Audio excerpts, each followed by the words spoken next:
Good morning, Rabotai. Welcome to Breakfast and the Class. Breakfast and the Class today, dedicated in loving memory of Joe Dura, Alav Shalom. Lilu Nishmat Yosef ben Chenya.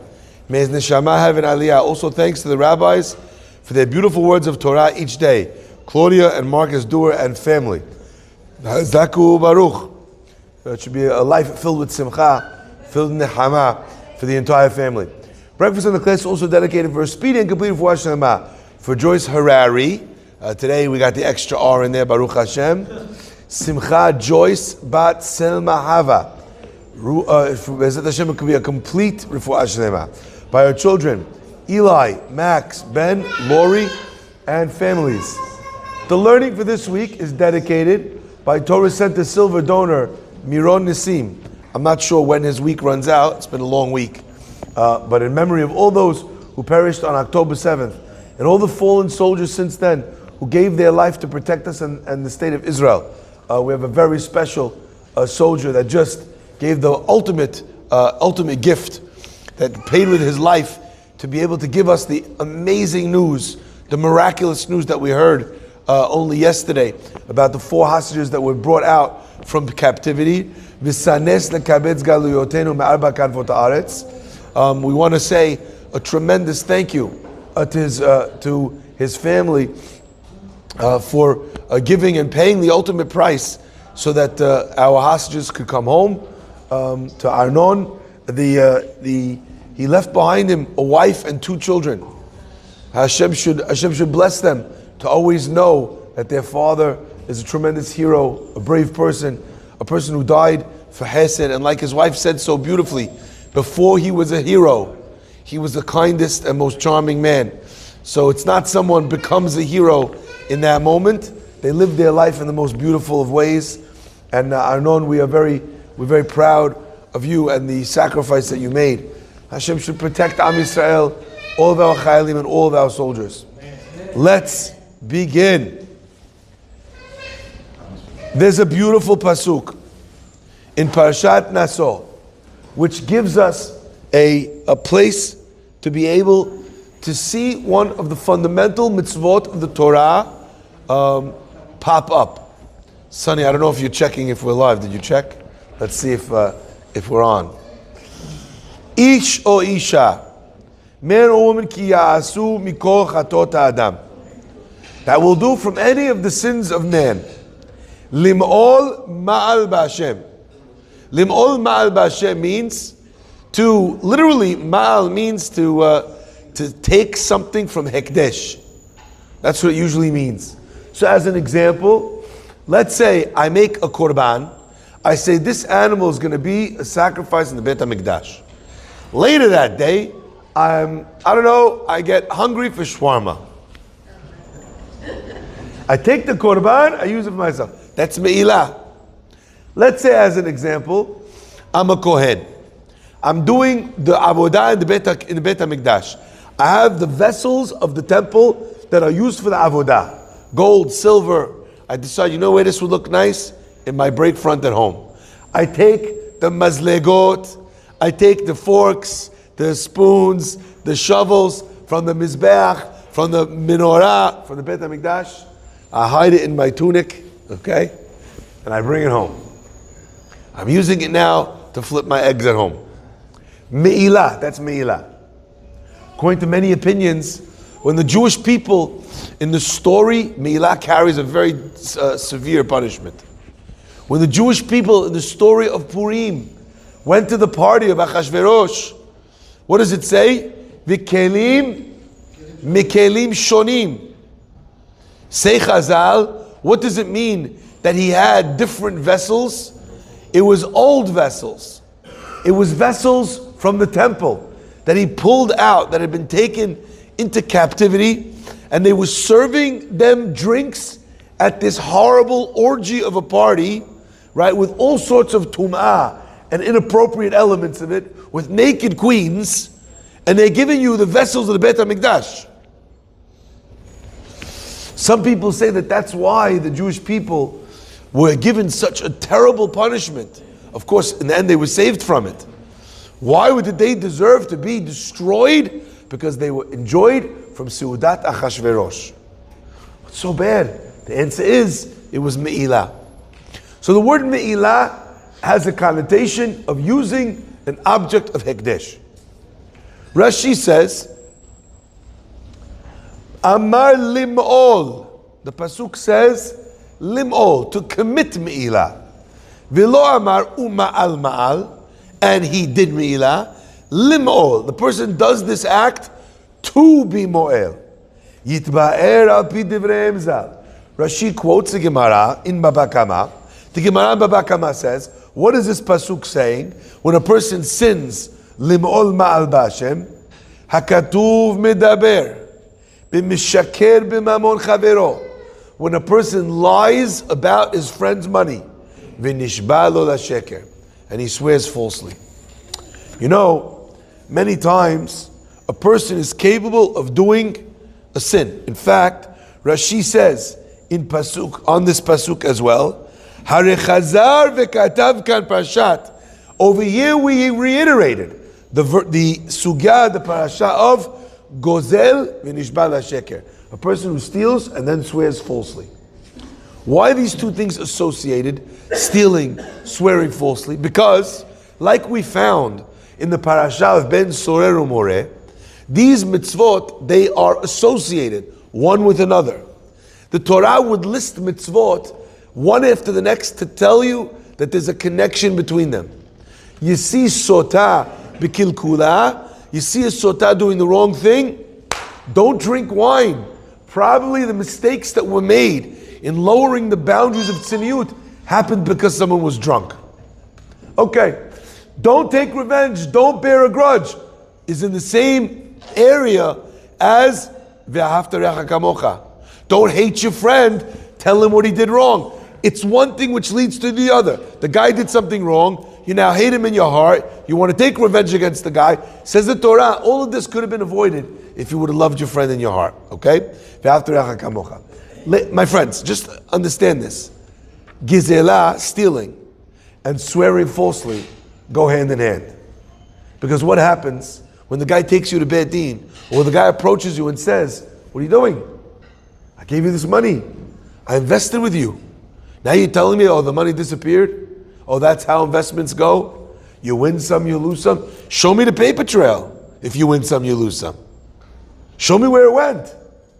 What does the guy say? Well, you think I'm a thief? I swear I didn't touch. Gozel v'nishba l'sheker. So these two things are included in the element of lim'ol ma'al ba'ashem. So I want to share with you, just to understand what this idea means, to steal. What does this concept refer to? Because the words of Rashi, if you paid close attention to the first Rashi that I quoted, to the first Ora Haim that I quoted, the Ora Haim says it's talking about medaber b'mishaker b'mamon chavero. So Rashi tells you it's talking about stealing and then swearing falsely. The Ora Chaim adds another layer. It's referring to someone who's mishaker b'mamon chavero, lies about his friend's money. What's the difference between what the Ora Chaim said and between what Rashi said? Stealing money, we think, means a guy with those fake, the black thing on his eyes, he's going like this, he's wearing a little thing down top with the straps, right? He has a goofy grin. We think in our mind there's money bags. It says on the money bags, dollar, right? The simplistic understanding of stealing. Smashing your door down, taking something that belongs to you. But the Ora Chaim is expressing that to steal money, you don't have to take money in money bags.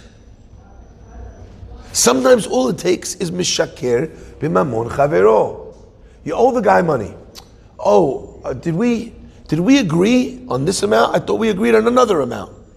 The guy tells you, no, that's not what we agreed on. This is what we agreed on. The guy says, well, go prove it to me and then I'll pay you.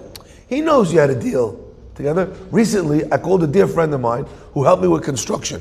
I didn't remember how much money I promised the guy who was doing construction. I said, how much is it? He says, I think it was this, I think it was that. I said, whatever you say, that's what I'll do. That's what it means. By the way, what could I have done? I could have said, never happened. You said, no, there was another conversation. Another conversation was it. When people trust each other, what does it take to steal someone's money? You don't have to do an act. You don't have to walk in, smash a window, take a money bag. All you need to say is, lahadam. You know what lahadam means? Lo hayu devarim me'olam. This never happened. You could be very religious. You start pulling out Gemaras. What does the Gemara say? Hamotzi mamon mechavero. You want to take money from me? You want me to pay you money? Anyone that wants to take money from someone else, alav haraya. You have to prove it. You know what I'm called? I'm called a mukhzak. I'm the person who has the money in my pocket. You want to take it? It's still your proof. Honey, you're not called a mukhzak. You're called a ganav. To steal, sometimes, all it takes is to tell a little tiny itty bitty lie. You don't even have to say, by the way, it's not what it was. You don't have to say that. All you have to say is, I'm not sure. I don't know what it was. Are you sure it was that amount? Maybe it was. Do you have something that proves? Mishaker b'mamon. The guy's money disappears because you're willing to tell a lie. We came to an agreement on how much equity, on how many points, before, after, all that, tens, hundreds, millions of dollars could disappear because someone's willing to be mishaker b'mamon. But make no mistake, the Orah Haim and Rashi are telling you the same thing. Who are we talking about over here? Says Rashi, Chazar v'katavkan parshat gozel. That's stealing. That's stealing. Our rabbis were so exceedingly careful with other people's money. They tell a story about Rav Yisrael Salanter, who was once in a room with a few people, and a guy came and he said, "Here, I wanted you to take this money and put it away from me. I want to hold it." Conversation, so there's money on the table, and other people are there. All of a sudden, the Rabbi Yisrael Salanter gets up out of his chair like he was just bitten by a rattlesnake, and he goes running out of the room. The guy says, "What are you doing?" He said, "While we were all here together, there was a lot of people here, but as you kept talking, more people left. And suddenly I realized that there's only me and you and the money in the room. And I realized that in a second you're going to leave. I don't want to have yichud with the money." Now we're familiar with the idea of yichud, of not being alone with a woman that you're not allowed to have relations with. That's what the halakha of yichud is. You're not allowed to be. You should just know this. It's relevant sometimes for office, sometimes for your home. If no one else is there, for a man to be alone with a woman that he's not allowed to, it's not his wife, is the laws of yichud. You're not allowed. There's all sorts of laws. You have to figure out how to manage that. Leaving the door open, is the husband in town, they're coming back at any moment, all sorts of different laws. But Rav Yisrael Salanter said, the same way there's yichud, I'm terrified. What will happen to me? Maybe I'll be subject to my desires. With a woman is also a problem with someone else's money. He didn't trust himself. You're going to leave, there'll be money. I don't know. Running out of the room. He was so careful. My friends, when you steal something, it doesn't matter if what you stole was someone's whole portfolio. It doesn't matter if you stole their house, if you stole their car, or if you stole a stamp. The isur of gezerah, of geneva, starts with shaveh peruta. Is it worth the tiniest amount of money? The smallest currency that there is? Anything above that is stealing. You decide, you're at somebody, you go to someone's house, you see on his counter this can of Diet Coke. You decide, I'm going to have a drink without permission. You're a ganav. Now it could be you're very close, you know 100% the guy would want you to have. Maybe that's different. You're waiting in an office conference room for a meeting to start. You don't know the guy. You decide to make yourself a coffee. You have permission? Now again, I'm not trying to turn you into a paranoid person. Maybe I'm stealing. Understand, until you have permission, you are stealing. This is not paranoia where you're worried about something. Now again, if it's clear that it's on the table, that you're sitting there, I've been many times where before there's all the stuff waiting on the table for the meeting. That's something else. It's there for you. But you ever been in a waiting room where you need to wait 20 minutes, 30 minutes? And you open up the cabinet and you reach down and Ganav. Why am I sharing this with you? I want to share with you because to me this is so special. There's a question and an answer from the Sfat Emet that blew my mind. The question is asked as follows. In the very next pasuk, what does it tell us? You stole something. What should you do now? Vihitvadu et chatatam. You have to admit your sin, right? Like every mitzvah, every averah that you do wrong, there's an obligation as the part of the process of teshuvah. What do you have to do? You have to return the object, okay? You have to return what you stole. You have to, on any sin, right? You have to stop doing the thing that you're doing wrong. Then what do you need to do? You need to admit you've done that wrong. That's vidui. Ana, right? We do every day. We write, except for today. Yeah? Ana, yeah. And then, right? And then a person can get teshuvah. The pasuk says, "V'hitvadu et chatatam asher asu." They should admit the sin that they did. Ve'shivet ashamo berosho, and then you return what it was that you stole. Okay. Asks the Sefer Likuteh Batar Likuteh. He says, if this is the makor, if this is where we learn the chiyuv, the obligation of vidui, of admitting that you did a sin, why did God choose to tell you the source of this mitzvah specifically here? Every single sin, when you do something wrong, you broke Shabbat, what do you have to do? Vidui. You lied, what do you have to do? Vidui. Right? You committed adultery, what do you have to do? Vidui. Every averah that you did, you have to do vidui. So why, of all the mitzvot, did we put it in the mitzvah of stealing? Fascinating question, right? We learn it out from here to everybody, everywhere else. But why is it placed over here? And I want to share with you the words of the Sfat Emet brought by the Sefer Likuteh Bat Likuteh. He says as follows. He says, because in truth, every single act of Averah is the ultimate act of Gezelah. Why? HaKadosh Baruch Hu, when He provides the most unbelievable blessing to this world, what does He ask for us in order to use His world? To say Berakah. In fact, what does the Gemara say, Nathan? Hashamayim shamayim laHashem ve'ha'aretz natan le'bnei Adam. The heavens belong to God, and the earth He gave to man.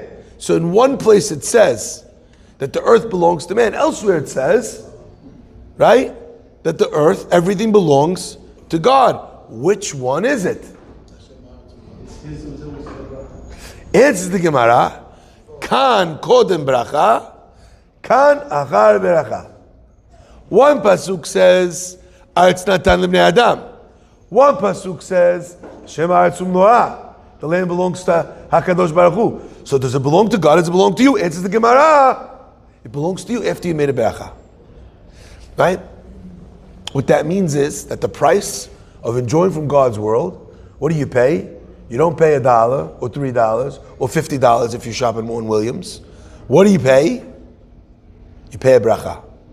If you didn't pay a bracha, what did you do? You stole from God's world. You took something off the cart and you didn't pay for it. Listen carefully, my friends. That teaching about the beracha is true not just about a fruit that you ate without a beracha. It's true about every minute of your life. It's true about your health. It's true about your wealth. It's true about your skills.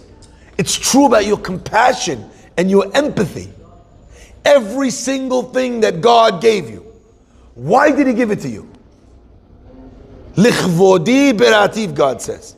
I created you. I made this world. I put everything in it. I put everything in you in order that the world should be a better place. It should be letaken olam b'malchut shakai. It should be a kingdom of godliness, of people acting with divine compassion and mercy. That's why God made the world. That's why He gave you everything that He gave you, including every minute of every day.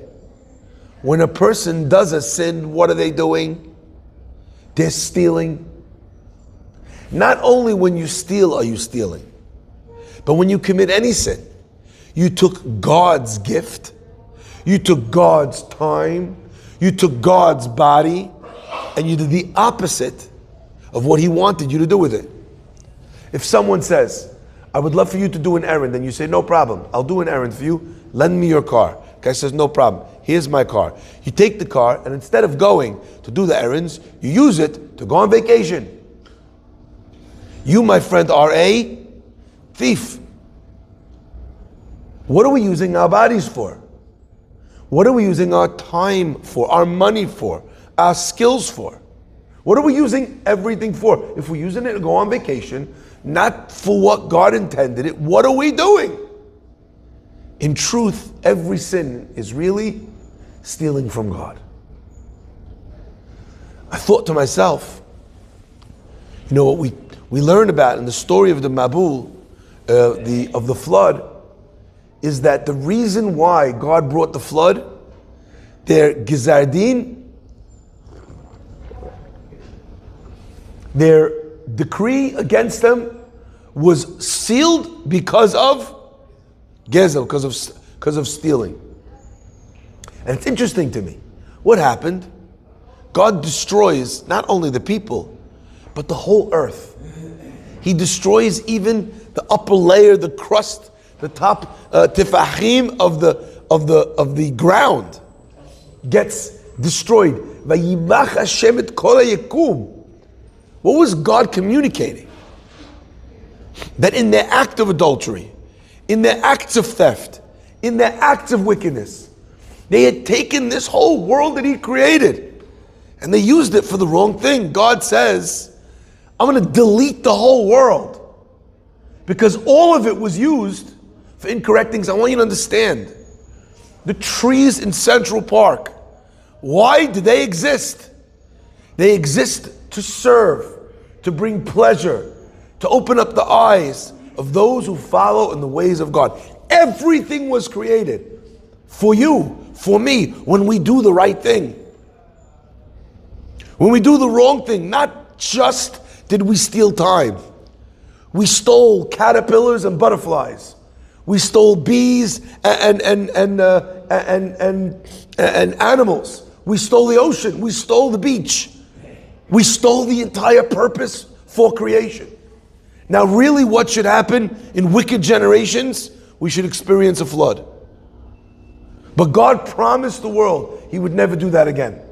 But He tells us, listen, I'm giving you a sign. There's a sign of a rainbow, a full rainbow. You see a full rainbow, you know that in this minute I should have destroyed the world, but I didn't because of my promise. My friends, I think sometimes we live in a city with a lot of buildings, so we miss quite a few rainbows. The world that we live in, especially the one that we're living in right now. When the Jewish people go in to save their 4 hostages, and in the newspapers they're talking about how many people they killed on the way in to get, and this was the quote in the AP yesterday, when Israel went to go back and get the detainees of the resistance. That's a direct quote. What do you think God wants to do to this world?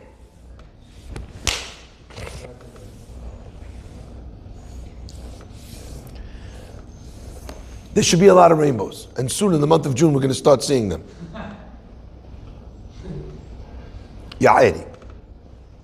My friends. Someone stole that too. My friends. Ultimate stealing of the beautiful thing. My friends. That's why we said the concept of vidui in the sin of stealing. Because the universal truth is that we owe our lives to God. We owe our goodness to God. You know, we talk all the time about free will and choice. But the truth is, in fact, free will, free choice is an illusion. Do we have the ability to choose? Yes. Do we have the right to choose? No. You have free will to take my car and go on vacation. It doesn't mean you're allowed to do that. The bad choices that a person makes are their responsibility. It's not my job and your job to judge them. I saw a funny sign yesterday. It says, "This house is protected by God and gun. Come in and you'll get to meet both." Our Torah is not playing games. There's reward for mitzvot. There's punishment for averot. But my friends, before we get to reward and punishment, can't we, as sensitive, upright, honest people, just appreciate the conversation without what happens next? What is the right thing to do? How can I make sure that I'm doing the right thing by somebody else? I'll end with this. There was a fellow who lived outside of the town of Apta, okay? And in this town of Apta, this guy, he had a pub. It's very common back then for Jews to be the ones that ran pubs for a few different reasons. Number one, because of the association of alcohol and Christians. Number two, because the Jews were not allowed to own land. They couldn't go to university, right? So what were they able to do? There were very few jobs available. Anyway, so this guy runs a pub and everyone comes and they drink and that's how he made his money. People would go to this guy and they would ask him for berachot in the community, and whatever he would bless them with would come true. I mean, and they weren't asking for a double shot. They were asking for parnasah, they were asking for refuah shlema. Everything the guy did came true. They went to the Rebbe from Apta, and they said, "Who is this guy that his brachot come true?" The rabbi says, "I don't know, but it sounds very intriguing. Maybe he's using all sorts of kishuf or negative, influences, magic, who knows what, sitra achara. Let me go see who he is. Or maybe he's one of the 36 tzaddikim, hidden tzaddikim." The rabbi puts on the sketch glasses and the fake mustache, which looks a little weird on top of a real mustache, but nonetheless, he disguises himself, he goes to the inn, and he checks in for 3 days.